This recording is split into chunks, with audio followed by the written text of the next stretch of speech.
इस्लामी बयान सुनने के लिए मुफ्ती अहमद यूट्यूब चैनल को सब्सक्राइब करें। أعوذ بالله من الشيطان الرجيم. بسم الله الرحمن الرحيم. يا أيها النبي لم تحرم ما أحل الله لك تبتغي مرضات أزواجك والله غفور رحيم. قد فرض الله لكم تحلة أيمانكم والله مولاكم وهو العليم الحكيم.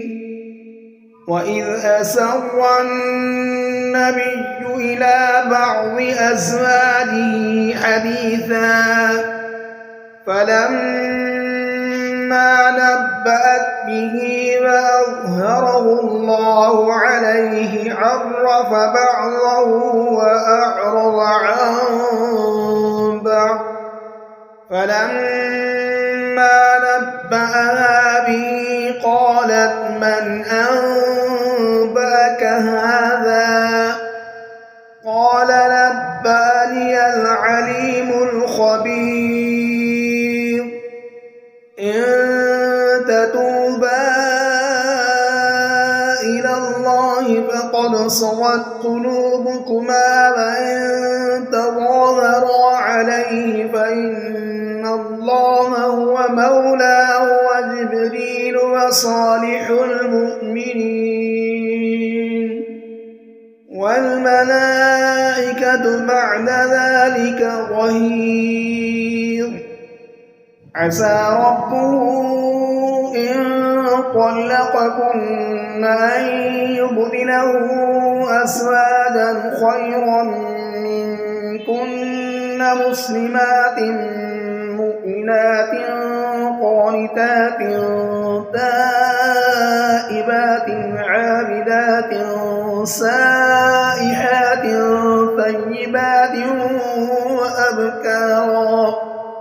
يا أيها الذين آمنوا قوا أنفسكم وأهليكم نارا وقودها الناس والحجارة عليها ملائكة غلاظ شداد لا يعصون الله ما أمرهم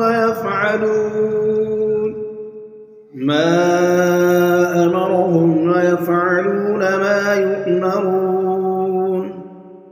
يا أيها الذين كفروا لا تعتذروا اليوم إنما تجزون ما كنتم تعملون.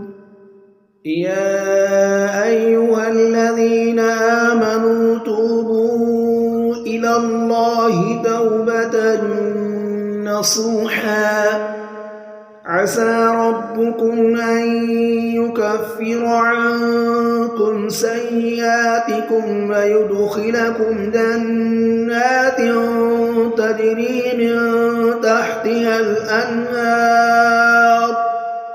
الأنهار يوم لا يخزي الله النبي والذين آمنوا معه نورهم يسعى بين أيديهم وبأيمانهم يقولون ربنا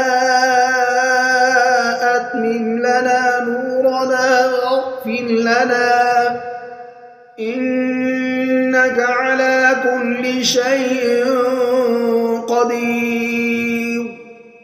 يا أيها النبي جاهد الكفار والمنافقين واغلظ عليهم ومأواهم جهنم وبئس المصير.